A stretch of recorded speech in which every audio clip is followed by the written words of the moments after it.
Bonjour, aujourd'hui je vais vous parler des 5 erreurs les plus communes que je vois depuis des années chez les personnes qui cherchent un travail, un poste avec l'ONU ou une ONG ou une OI ou leur gouvernement ou un autre gouvernement dans des projets de développement ou dans l'humanitaire.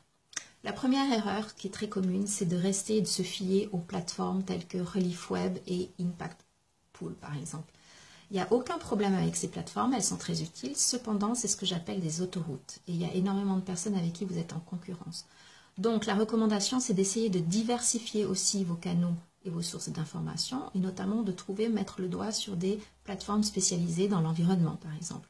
Ou si vous êtes une pointure en management, il y a aussi des headhunters qui cherchent justement des directeurs ou des managers pour ces organisations-là.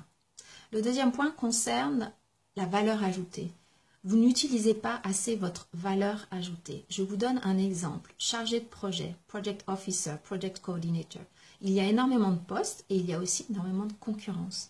Donc c'est bien d'envoyer des candidatures pour votre spécialisation dans les droits de l'homme ou l'agriculture, mais essayez aussi de rajouter des cordes à votre arc et des autres caractéristiques comme une langue, comme l'arabe, pour certains d'entre vous c'est le cas, ou une région que vous connaissez bien, ou une niche dans la gestion de projet.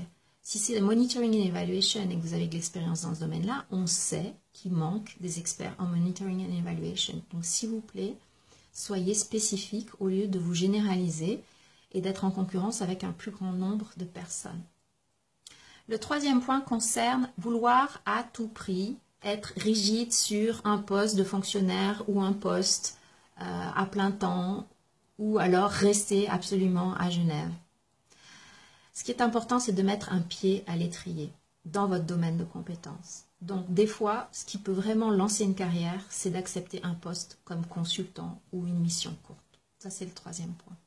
Le quatrième point concerne les candidatures spontanées. Vous négligez le pouvoir des candidatures spontanées. Une fois que vous connaissez bien votre valeur et ce que le marché recherche, rien ne vous empêche de démarcher certains départements, comme l'UNICEF à Dakar, par exemple, ou Save the Children en Colombie. Rien ne vous empêche et vous restez toujours sur les autoroutes la plupart du temps. J'ai eu beaucoup de bons résultats moi-même avec des candidatures spontanées pertinentes. Anticipez les besoins. Et le dernier point concerne le CV. Je vois des CV pendant des mois qui partent à droite et à gauche et qui ne vont avoir aucun impact. Donc s'il vous plaît, prenez le temps de customiser et de personnaliser votre CV en fonction de ce qu'on recherche dans la coopération internationale. Qu'est-ce qu'on recherche? Au-delà de vos compétences techniques, on cherche des valeurs humaines. Et ça, dans les interviews, ça va ressortir. Si vous avez été très engagé, que vous avez fait du bénévolat, même si ça n'a rien à voir avec la coopération internationale, que vous êtes très impliqué au niveau associatif, c'est certainement des choses à valoriser. On aime aussi voir les réalisations versus les tâches. Je vois beaucoup de CV qui viennent du privé, où vous avez fait un coupé-collé des cahiers des charges. Ça ne va pas du tout. Nous, on veut des réalisations. What did you achieve? OK? Des indicateurs quantitatifs, oui, pas de problème. Des indicateurs qualitatifs aussi. En quoi ça a amélioré la vie de certaines personnes, notamment. N'oubliez pas que vous êtes là pour améliorer la vie des bénéficiaires.